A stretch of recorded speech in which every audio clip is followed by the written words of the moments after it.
Trades happening around the NFL as the deadline is looming, and why it's too early to call Anthony Richardson a bust, but early results not trending in the right direction. All that and more coming up on today's Peacock and Williamson.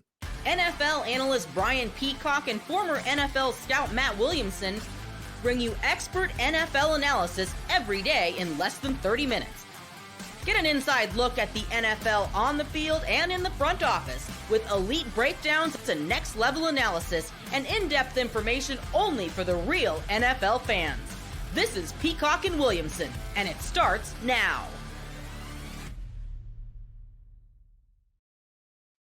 Welcome to the Peacock and Williamson NFL Show. Brian Peacock alongside Matt Williamson at BD Peacock at Williamson NFL. Thanks, everybody, for making us your first listen here on the Locked On Podcast Network. Your team every day. Love our everydayers and appreciate all the new listeners jumping on with us daily. Make sure you are subscribed on YouTube and everywhere you get your podcast. Today's episode of Peacock and Williamson brought to you by FanDuel. You can start the season with a big return on FanDuel. New customers can place a $5 bet, and you'll get started with $150 in bonus bets if you win that first $5 bet. Just visit FanDuel.com to get started. Lots of action around the NFL. We'll get to some trades because we got questions about the trade market after we've seen a couple of moves. Cam Robinson going to the Vikings, Diontae Johnson. Really interesting one. Not because of the player going to a team, but the compensation. I'm having trouble wrapping my brain around with the Diontae Johnson trade to the Baltimore Ravens. But let's start in Indianapolis before we get to some more questions here. The Colts have benched Anthony Richardson.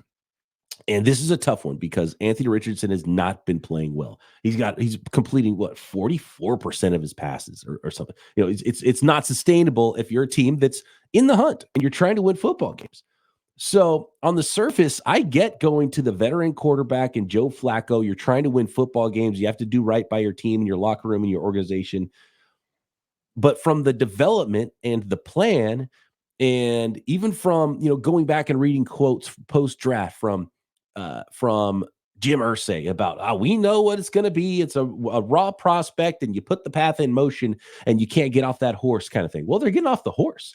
And with Richardson's injury last year, development kind of stunted and has been broken up. And clearly it hasn't gone as well as they wanted to. He hasn't jumped out of the gate as a finished product, but we knew he wasn't going to be. So this one is really tough for me because I get the benching, but you have to finish the job with Anthony Richardson. And if you're not willing to do the job, then what are you even doing? And why did you make the pick in the first place? And I've seen this firsthand, went through it in San Francisco with the Trey Lance thing. And it's hard to compete and develop a raw quarterback who's played 1 year of college ball. So if you're going to make that pick and that decision, you have to be willing to do the development. It is not easy. And when it gets hard, jumping off of that horse tells me that you weren't ready to finish the job in the first place, Matt. Yeah, and I don't really condone it. Now, I will be the first to say they have a better chance of winning any given Sunday right now with Flacco than Richardson. I mean, he's a professional quarterback. I'm going through this right now with Russell Wilson kind of versus Fields in Pittsburgh, just knowing where to go with the football, timing, accuracy. Obviously, he's a much different style of player than Richardson. But yes, you're 4-4, and Flacco gives you a better chance to get to the playoffs. But I think you're kidding yourself if you think that's the end-all, be-all. You know what I mean? Like that's the goal here. It's just to maybe win 9 or 10 games and get to the playoffs. Now, I'll also be the first to admit, you mentioned the locker room. Like, does Quentin Nelson and DeForest Buckner look at you crazy and you lose the locker room if you don't play Flacco? Okay, then I get that. I mean, that they're only have so many games in them going forward, and they need to make the most of them, and they want to win now. But to your point, on draft day, or more than not even on draft day, leading up to draft day, in the war rooms, you had this conversation about him and couldn't have thought he was ready. I mean, no one on the planet thinks he's ready. He barely played at Florida. This is going to be a long process. We're going to have to be patient. We're going to have to do everything possible. And I don't frankly think, as bad as he's been, that he's been so much worse than expected that there's nothing there. Like, I'd much rather work with him than Bryce Young. I mean, there's no doubt about that. And like even watching this last game, he completed like 1/3 of his passes, and it's terrible. And he misses badly. And I remember I did a deep dive when I think I was at ESPN. I forget where I was at, but after Lamar's rookie year, and watched every one of his throws. And when he missed so bad it made it sound like he was even less accurate than he really is. Like a miss is a miss. It's not a completion. You didn't gain any yards. Doesn't matter if you throw it in the seats or if it bounces off their numbers. But his receivers in this game dropped several balls. He had several 50-50 go up and get it types, and none of them converted. He trusted a Donnie Mitchell as he should. Now he throws the ball way too hard, and he needs mechanical work for sure.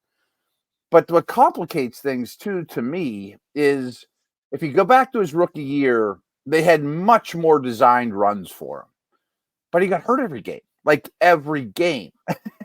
So I'm sure this offseason, Mr. Irsay says, I don't want this prize quarterback getting hurt every game, guys. Okay, all right, we'll cut down on the running. Well, then you don't really have your bread and butter. You can't do that. I mean, if the reason he doesn't make it in the league is because his body can't hold up, oh well, we lost. But if you're going to neuter his running, you should have never drafted him in the first place. And my biggest takeaway is you shouldn't have drafted him in the first place because he played 1 year in college. You have to stop drafting players who have so little development time, because it's just right. so hard for them to develop on the fly in the NFL. Yes. You see these guys who started for Bo Nix starting to figure things out a little bit. He's not close to as physically talented as Anthony Richardson, but he's playing better football right now because he's older and played 6 years of college football. Anthony Richardson played 1 year of college football, then got hurt in his first year of NFL football. And I do think there's a little bit of with the running quarterback thing. And this is the whole running backs don't matter thing. It's because of attrition. And quarterbacks are a little different because the replacement level isn't as high for quarterbacks as it is with running backs, right? Mm-hmm. But with quarterbacks, if you're going to run the ball and carry the ball and get hit, because it's the getting hit part, it's not the running with the ball part that gets you hurt. It's the getting hit part that gets you hurt. We've seen that with Tua, right? We've seen that with there. We always talk about how good Lamar Jackson was at not getting hit, especially early in his career. He's a ninja out there moving around, and you can't get a shot on him. You can get a shot on a lot of other running quarterbacks. You can't get hit. Whether you run or not, you can't continually get hit. You will get hurt. And so when you combine those two things with Anthony Richardson, if he's going to get hit a lot and he's underdeveloped and you're not willing to put in the time to develop him, then you should move on to Joe Flacco and you should give up completely. And so I would just caution in future drafts when we go through this, the 1 year college quarterback, be very skeptical. And it's not a 100% you can't be good. Cam Newton ended up playing 1 year, but he was around programs and practiced a lot and kind of played. It was a little bit different. You have to be a pretty special player to only have 1 year of college experience and be able to come in and play NFL quarterback. It's a different beast. It's so difficult.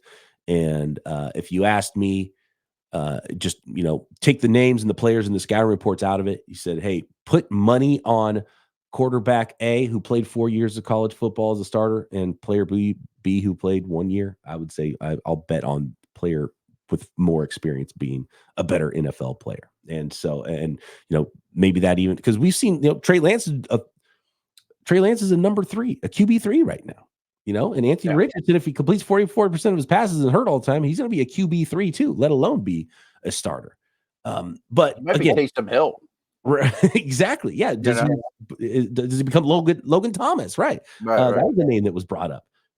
So I don't know the right answer. And I don't think sitting Anthony Richardson closes the book on him or is necessarily bad for his development. Like if you can't protect yourself, if you can't move the ball on offense, you're not ready to play quite yet. And the immediate gratification we need and that fans need a lot of times makes it seem like done, bust. Okay, that one's over. And we talked about this earlier this year, right? I don't even remember which quarterback it was, but we talked about how playing like the plan coming into a year to develop a quarterback. A good plan might be to let him play and then sit him and have the plan in advance so people don't lose their minds when a guy gets pulled. Because any other position, you put a guy in and out of the lineup, if Romo Dunze comes out of the game, nobody loses their mind about it and comes back in the game, right? Can't do that at quarterback, and it might be really good for Anthony Richardson to sit. And so it's way too early to call him a bust. But I do question the plan, and I don't. The bottom line with the Flacco thing specifically is, where are the Colts really going to go? Is my question. That's and a first round playoff exit is like the ceiling, I think, for this team anyway. So go develop the quarterback. If sitting him is the best way to develop him, then I'm fine with a move. And that's something we don't know. I mean, in the building, how is he going to handle it? What's his teammates? What's his support system? What's his mindset? Does he need to get away from it? All those things. Now, I was really not a Josh Allen fan early in his career because of his accuracy was all over the place. Oh, and you weren't wrong if your take was he is awful right now. After two NFL seasons, he was in that same boat that Anthony Richardson's in, right? So that wasn't a bad take. It wasn't like, oh, I missed on Josh Allen. He was legitimately bad and got better. So there's hope. I mean, I do believe that these personal quarterback developers can help your accuracy much better than they could 10, 20 years ago. Allen, to your point, though, played a lot more college football than Richardson did too, and he probably was more of a mature player. Last thing I just want to bring up, though, is he took himself out of the game. And I've never seen that in my life. I'm sure that didn't go over well. And I'm not even going to defend him for it because that's kind of a lack of knowing where you are and what your role is, because that doesn't happen. But if Jaden Daniels would have done it, I don't think we'd have brought it up. I don't know. That can't happen. And it can't happen. I get it. You can't admit it either. You can't say that into a microphone. You got to keep that one to yourself. That's going to run this play. Yeah, I'm tired. Yeah. Yeah, right. All right. But I don't think it's like Jamarcus Russell, lazy, not in shape. Yeah. And that's tough because guess what? Running backs and wide receivers, they get to come out of the game and go back into the game. For a quarterback to run around, you have to be legitimately tired sometimes, but you can't come out of the game, and you can't admit that you're a terrible luck. Fake an injury. All right, we got to talk about the trades going on in the NFL. Lots of questions to get to as well in the Peacock and Williamson Week 9 mailbag next.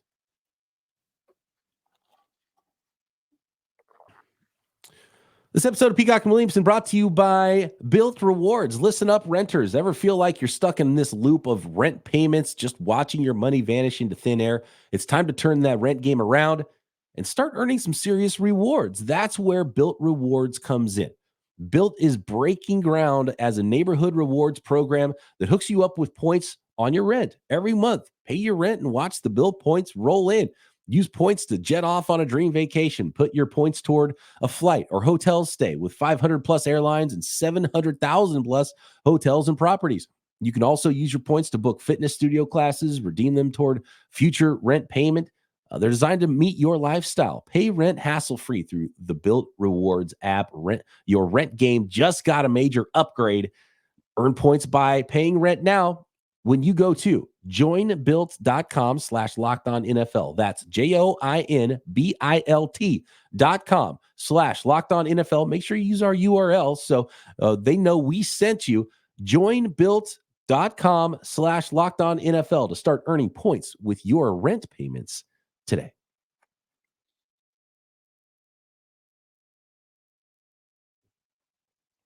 We got some trades around the NFL. We got to start with Diontae Johnson that goes from the Carolina Panthers to the Baltimore Ravens. And, I think it's a good move to trade Diontae Johnson. Makes total sense there. The Ravens adding a piece makes total sense. There's a number of teams I could see adding wide receivers. But the mind-boggling part of this one, Matt, maybe you can help me out. I can't. You can't? Okay. So no. The compensation's insane. 2025 fifth-round pick to the Panthers for Diontae Johnson and a 2025 sixth-round pick. And the Panthers are eating all the salary except for about $625,000 the rest of the year. So the Panthers paid the salary and are swapping picks from the 5th to 6th round, which is going to be an early 6th for a late 5th. It might be one pick away. Well, there's going to be comp picks in between. How many? Okay, good point. Good point. So maybe 10 picks, and we're talking, after 150. So, it's pick one. What would it be? Pick 155 for 165, so you're moving up 10, 12 spots in the draft. That's as close to a giveaway as I've ever seen, which tells me nobody else called the Carolina Panthers about Diontae Johnson. I find that hard to believe. Make sense to me. It doesn't. I mean, everything you said, moving on from him makes all the sense in the world. You're not going to resign him after the year, and you're not winning a thing.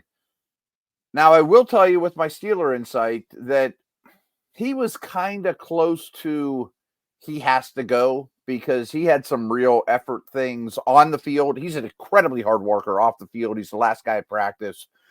But there were some things on the field where he didn't fight for fumbles or, and he got pretty upset with the Matt Canada offense, as many did, So maybe there's an addition by subtraction in the building. Maybe. I mean, I'm not even throwing that on him. I'm just saying that that's a possibility.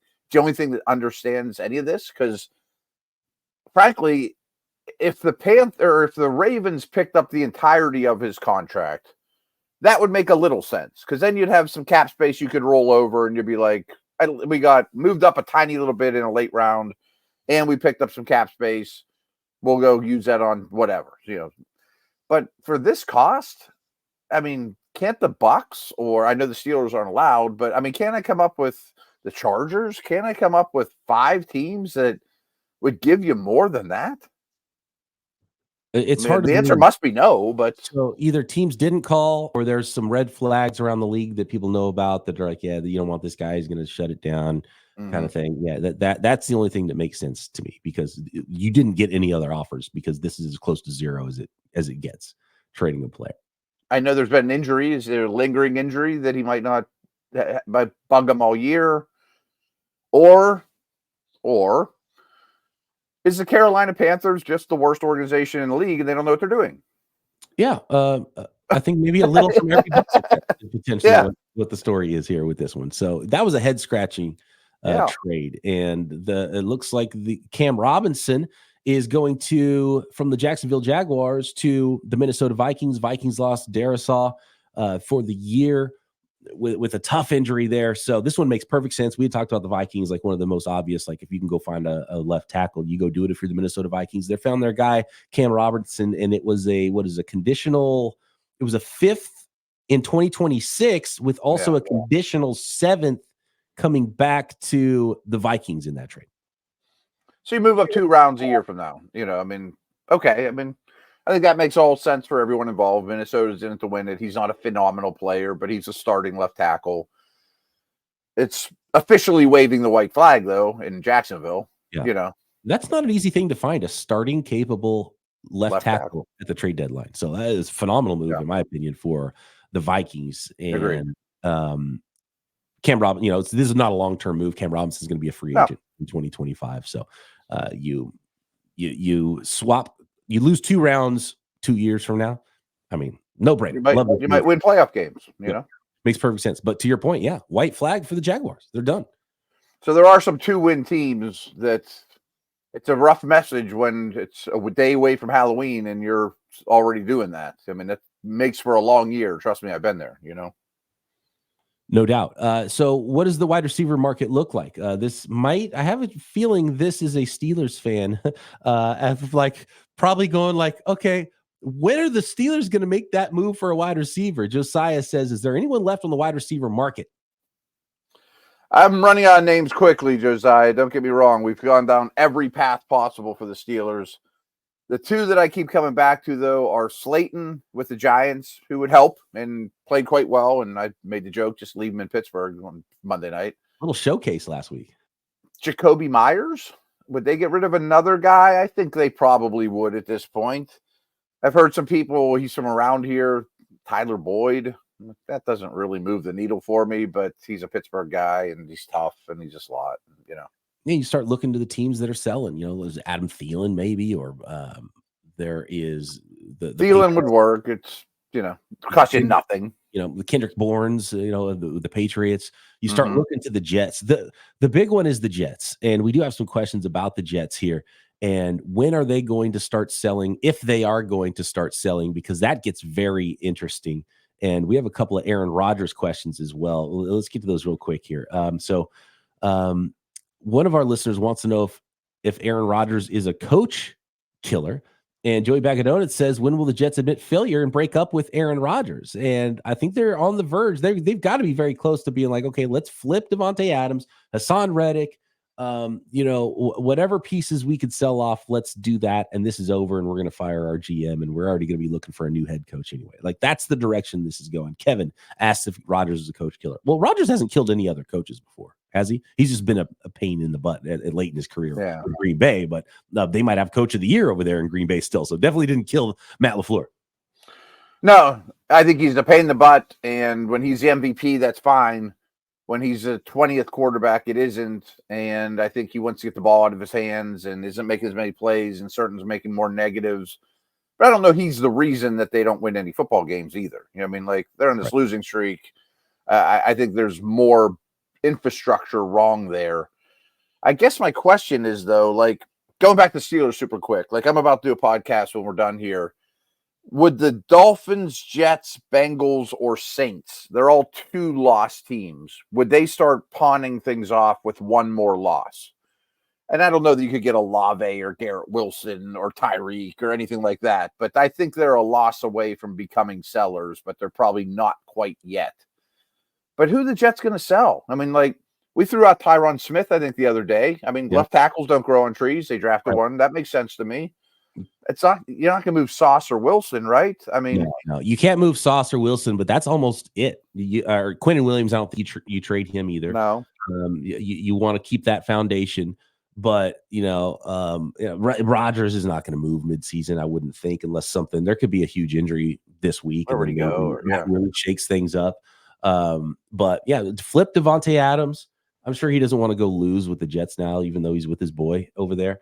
Mike Williams, Hassan Reddick. There's plenty Mike Williams, sure, that they could move in New York that wouldn't really affect their long-term outlook. And Adams is like buying a new car. I mean, sticker price was $100, and now I'll give you 85. Mm-hmm. Yeah. Does it become a fourth and a third conditional instead of the third and a second conditional, or does it become just a third? Yeah, I think it's a round less, across the board, basically. Yeah. Next, let's talk about some teams that could make some waves in the playoffs that potentially right now aren't maybe the juggernauts around the NFL. Some 4-win teams, and a whole lot more from the Peacock and Williamson mailbag next.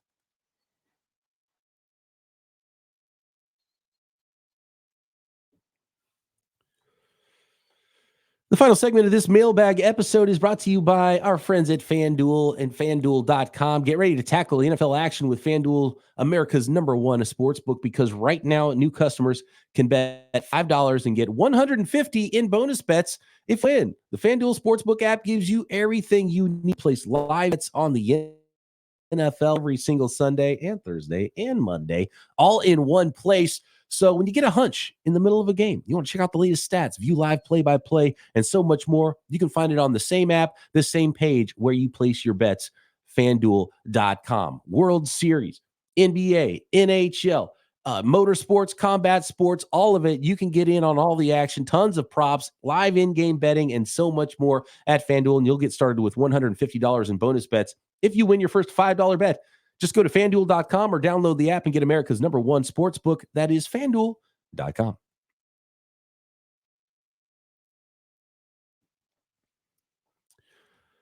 So this is an interesting question, and it kind of ties into the Anthony Richardson thing and how many, Geno Smith. It wouldn't be the first time that a quarterback took a long time. And when I say a long time, 5 years, 6 years to fully develop into that late, like, because quarterbacks peak in their 30s. They're not like running backs that peak when they're 20 years old, right? And so the question from JDS here, what was your pre-draft evaluation on Malik Willis? And can he be an NFL starter? Because it's looked a lot different. He has won games for the Green Bay Packers this year, and he was just completely thrown away by the Titans. Yeah, Baker Mayfield. I mean, a handful of these guys. Yep. I mean, there's been a lot of them. Sam Darnold. There's been a lot lately that didn't even wait quite as long to Geno to get in the right spot and be fruitful players. I hesitate to give you my pre-draft thoughts because I knew the Steelers were certainly in the quarterback market. That was Pickett. So I dug into these guys heavy. I thought he was going to be a first-round pick. I was shocked that he went to the third. You know, I'm not saying I would have taken him in the first, but I did think he would be a first. Now, I also haven't sat down with him, and I'm not saying he's dumb. I'm not saying that at all.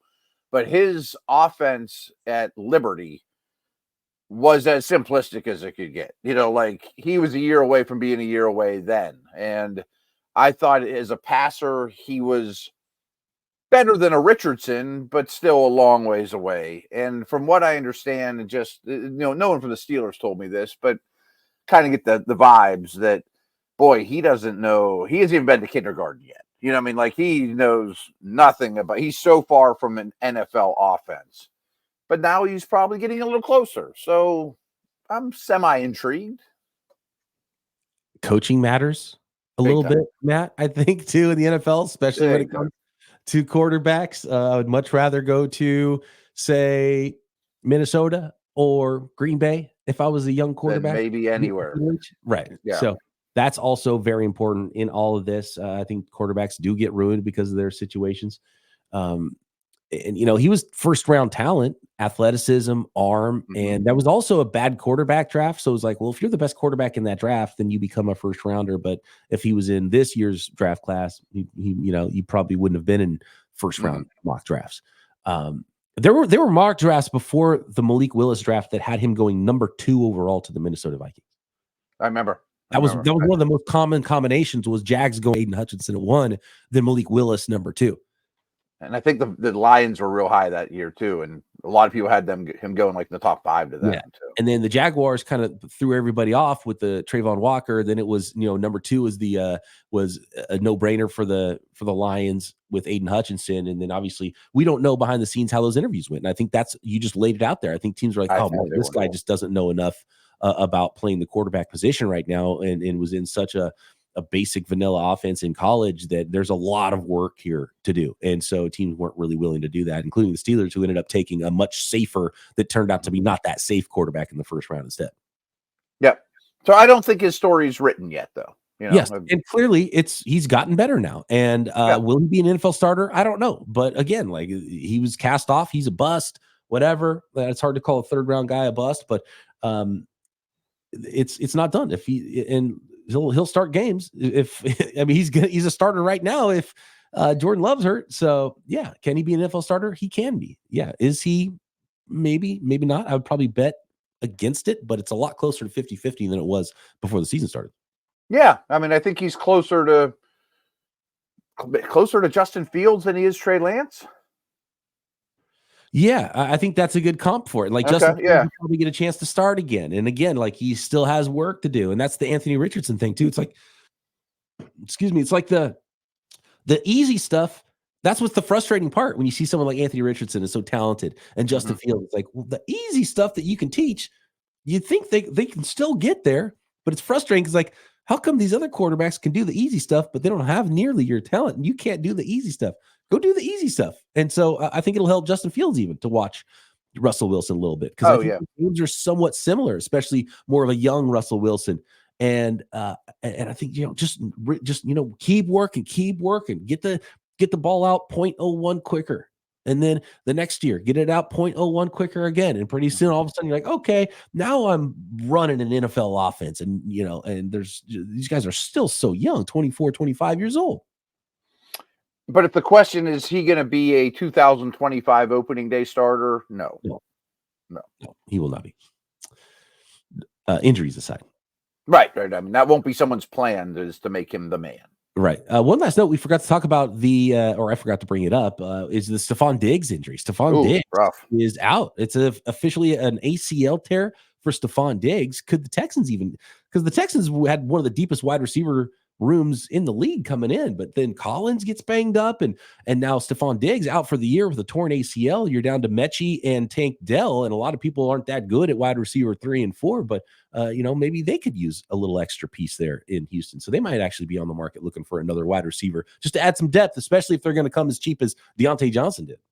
Right. I would have given that price for Diontae once we knew the Diggs situation with Nico being out. And I don't know how long Nico's out. I don't think it's a real long time, but things haven't gone well for Houston, and this is a pretty big blow.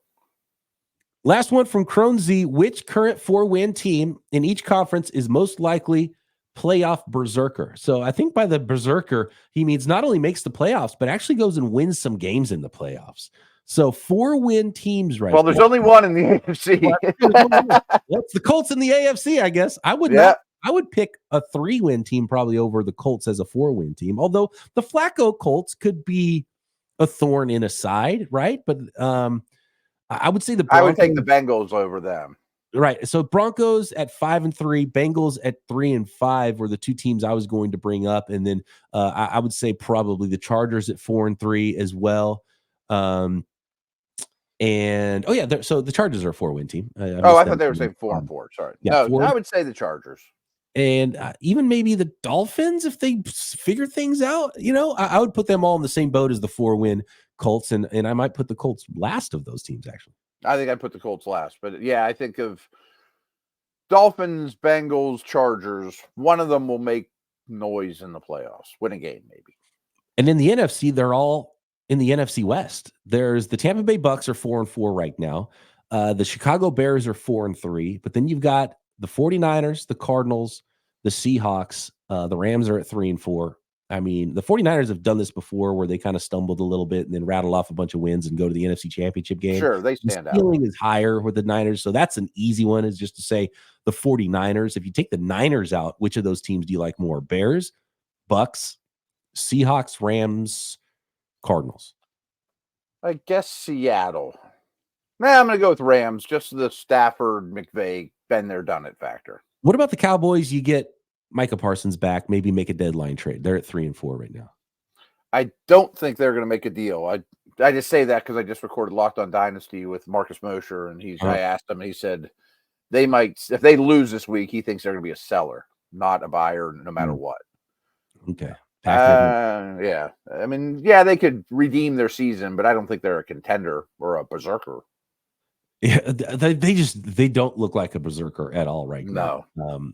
Could they, if there's a player that's a berserker, Micah Parsons is that. So does make that big of a difference, like Aaron Donald does to the Rams defense? I'll buy that.